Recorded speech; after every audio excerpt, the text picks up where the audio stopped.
High friends welcome to our Puja's miniature. आशा करছি তোমরা সবাই খুব ভালো আছো, সুস্থ আছো আর আমিও খুব ভালো আছি। তো আজকে আমি তোমাদের জন্য আরও একটা নতুন ভিডিও নিয়ে চলে এসেছি। তো ভিডিওটা সম্পূর্ণ দেখার অনুরোধ রইল। ভিডিওটা খুবই সুন্দর হতে চলেছে। আজকে আমি তোমাদের গরমকালীন কিছু সবজি দিয়ে ডাল বানিয়ে দেখাবো। আর এই রেসিপিটা যে এত দুর্দান্ত খেতে হয় বন্ধুরা, সেটা আমি না খেলে বুঝতেই পারতাম না। তো তাই তোমাদেরকেও তোমরাও অবশ্যই এই রেসিপিটা ট্রাই করে দেখো, বাড়িতে একবার হলেও বানিয়ে সবাইকে খাইয়ে দেখো, কেমন প্রশংসা তোমরাও পাও। শীতকালে অনেক রকম সবজি দিয়েই আমরা সবজি ডাল খেয়ে থাকি, কিন্তু গরমকালে আমরা কেউ সবজি ডাল খাই না। তাই আজকে আমি তোমাদের জন্য গরমকালীন সবজি ডাল নিয়ে চলে এসেছি বন্ধুরা। তোমাদের ভিডিওটা দেখে যদি ভালো লেগে থাকে তাহলে অবশ্যই আমার চ্যানেলটা সাবস্ক্রাইব করে নাও, পাশে থাকা বেল আইকনটি বাজিয়ে অল নোটিফিকেশানে ক্লিক করে দাও। চলো ভিডিওটা শুরু করি। এই হচ্ছে আমার ভাঙাচোরা রান্নাঘর বন্ধুরা। তো এই রেসিপিটি বানানোর জন্য আমার কি লাগবে বলে দিই বন্ধুরা। এখানে আমি পুঁই শাক, কুমড়ো কেটে নিয়েছি, আর নিয়েছি পেঁয়াজ, কাঁচা লঙ্কা কেটে নিয়েছি, আলু কেটে নিয়েছি, আর একটা নিয়েছি টমেটো, আর নিয়েছি এখানে 200 গ্রাম মুসুর ডাল বা লাল ডাল, আর এখানে সমস্ত রকমের মশলা নিয়ে নিয়েছি। এই রান্নাটা আমি সর্ষের তেলে করব, তাই সর্ষের তেল নিয়ে নিয়েছি। তো আমার কড়াই গরম হয়ে গেছে বন্ধুরা, এবার আমি তেল দিয়ে দেব। তেল গরম হয়ে গেলে এবার তেলে দিয়ে দেব আমি গোটা জিরে আর একটা শুকনো লঙ্কা। তো আমার ফোড়নটা আমি একটু ভেজে নিয়ে রেডি করে নেব। তারপরে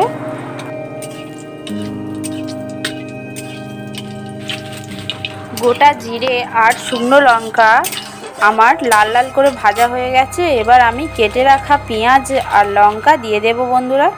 পেঁয়াজ আমি লাল লাল করে ভেজে নিয়ে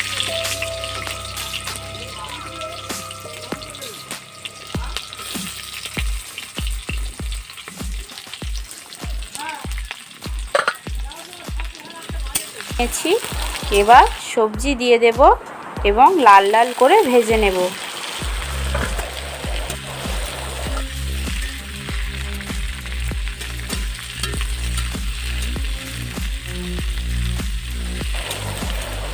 এবার আমি ডালটাকে খুব ভালো করে জল দিয়ে ধুয়ে নেব। প্রায় 2 থেকে 3 বার জল পাল্টে পাল্টে আমি ডালটাকে ধুয়ে নেব বন্ধুরা।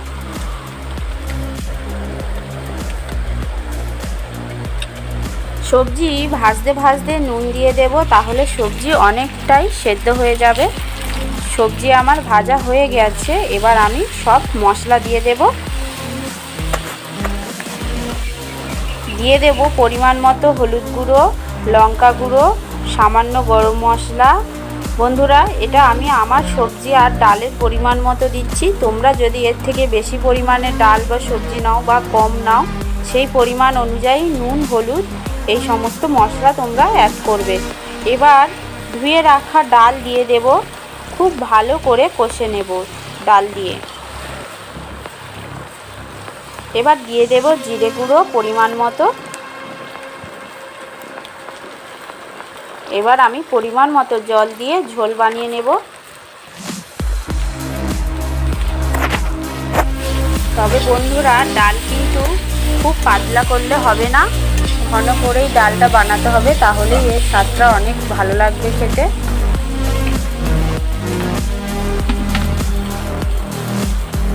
এদিকে আমার ভাত ফুটে গেছে।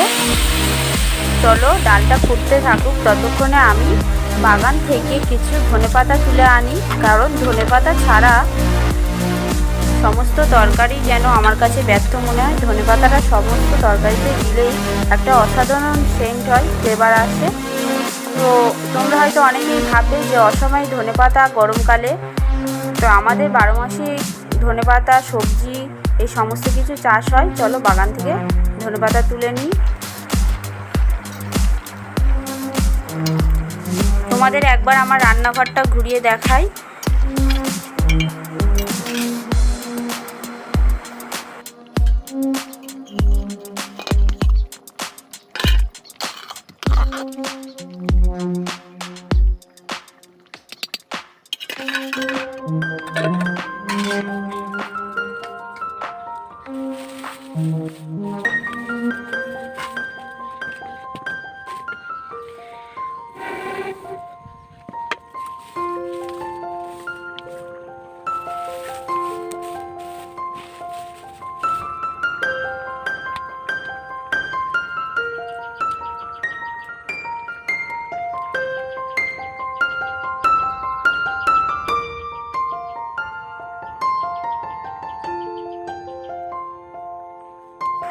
তো বন্ধুরা, রেডি হয়ে গেছে আমার গরমের সবজি দিয়ে ডাল।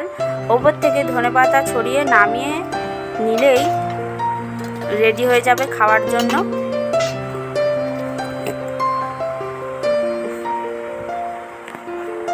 এবার আমি আমার স্বামীকে খেতে দিয়ে দিই আর ওনার টিফিনটা গুছিয়ে দিই, উনি কাজে নিয়ে যাবে। ভিডিওটা দেখে যদি ভালো লেগে থাকে তাহলে অবশ্যই লাইক করবে বন্ধুরা, আর কমেন্ট করে জানাতে ভুলবে না।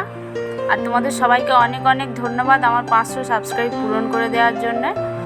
আর সবাইকে অনুরোধ করব খুব তাড়াতাড়ি আমার 1K সাবস্ক্রাইব পূরণ করে দাও বন্ধুরা। তোমরা এইভাবেই আমার পাশে থাকো, তাহলে আমি আরও অনেক উঁচুতে এগিয়ে যেতে পারবো।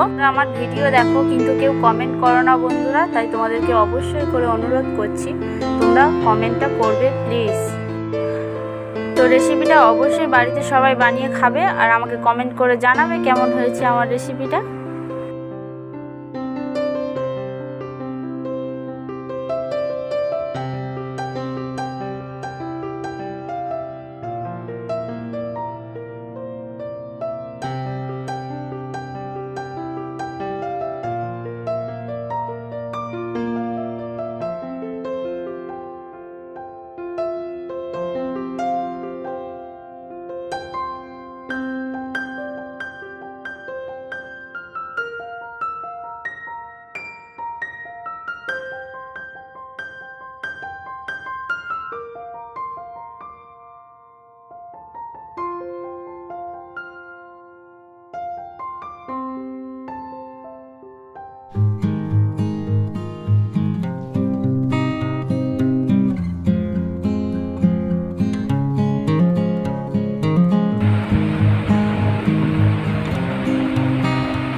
ভালো হয়েছে পূজা, সবজিটা। Thank you. আর করবে। আচ্ছা।